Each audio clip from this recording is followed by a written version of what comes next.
Let's start with the most enjoyable part of the process. I love photo shoots. I love putting the final pieces on, seeing the whole collection come together, seeing all of your work come together, the hard work that you put in over days, weeks, months, whatever it may be. And yeah, just seeing it all, like all that final piece come together, the vision come together.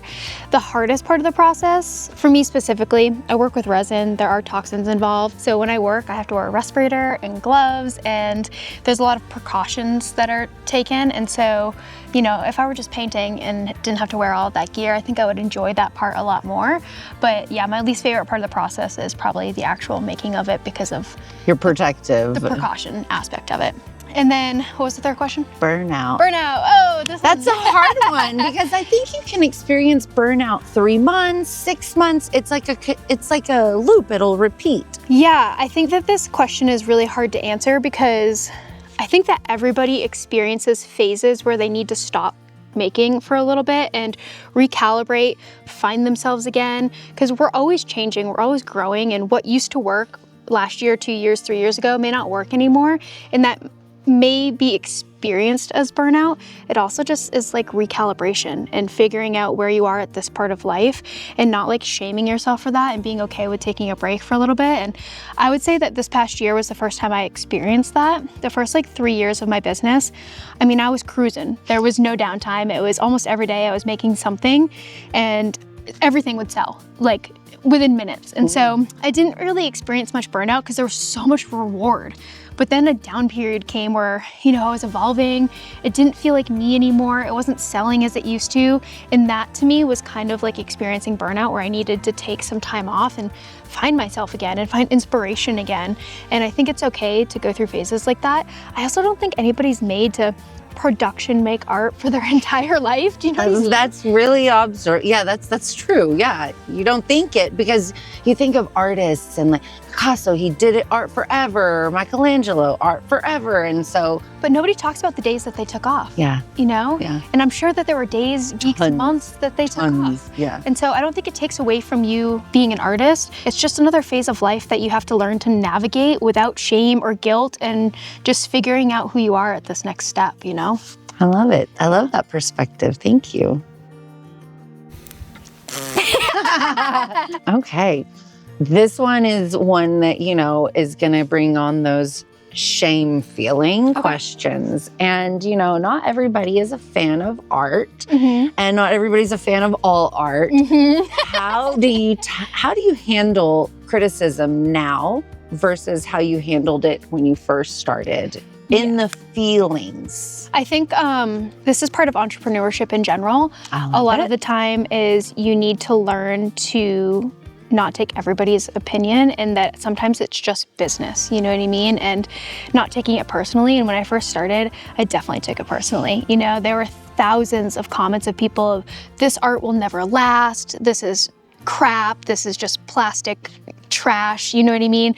People do get really mean in the comments, but at the same time, like, who cares? You know, you're making something for you, and if people like it and they want to buy it, you know, all the more to them as well. And I'm grateful for everybody who supported me in my art journey, but I don't think you should be making anything for anybody else. It's for you. And I think if you're making things authentically for you, the people who are attracted to you will naturally come. And I love the block button. I love that block button. Block button. You know, like just get them out of your world. They don't need to be there. If they're not going to appreciate it and they're coming from a place of negativity, like you don't need to entertain that. You don't even need to respond. You don't need to be defensive of your art. You just need to stay firm in your beliefs as long as you're in your own values. And if you're triggered by something, maybe it is deep down there's a value that is, you know, that you're crossing of yours, and you need to reestablish what those values are and make sure you're abiding by them yourself. And so it's all just more learning along the way, but yeah, I just get the negativity out of the world and move on. Okay, so we're gonna go kind of into the clinical here. Okay, you're hormonal, you have started your business and life is just really difficult right now, and someone has come into your inbox, and you normally can just be like, yeah, I make this art for myself. But on this day, you're really struggling. How do you get yourself out of that? On the day when you can't talk yourself out of it, how have you developed into the artist and to the healing person that you are today? How do you get out of that? I think it's really important to have community around you. Nobody can do this alone. I've always had mentors. I have always paid coaches or have other entrepreneurs in my sphere that I can go to and say, hey, I'll literally text my friend Luis and be like, I need a mental health check today. And we'll FaceTime and I'll walk through whatever issues are going on in my head. We'll sort it out and come to a plan of like how we're gonna move forward that feels good in my body again. And it's not about sitting in the feeling, you know what I mean? It's about releasing the feeling and being like, okay, I don't have to be the feeling. I can experience it, let it move through me, and then find a solution that feels good in my body to continue on this path with. And, you know, he's an entrepreneur as well. And we experience a lot of the same, you know, hate, mean comments, things. You're never gonna please everybody, but you also have to learn to like laugh it off too. You know what I mean? It's not all that serious. So when you say community, you know, you said you moved out here 8 years ago. Yeah. So now I'm new in the community and I don't have a community. What did you do to push yourself out of that?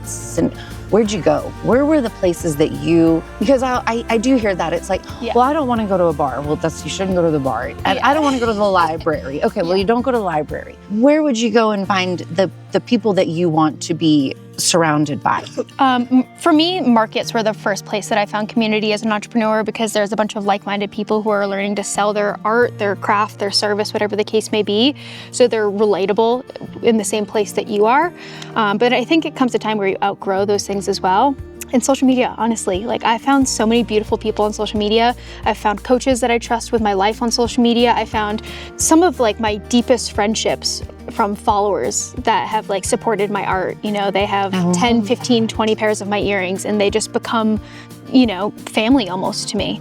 And so I think that you just have to put yourself out there. It doesn't matter where you're putting yourself out there. You just have to do it, you know? It's either getting out of the house or putting your content out into the world and letting people find you, because the universe is going to bring you the people, but you can't just like sit at home and do nothing, you know? Yeah, but it's true what you said about that community, getting that other perspective, the other person. There was a time I think I do kind of white knuckle it. I do kind of try to just navigate it because I don't want to put it on someone else. Yeah.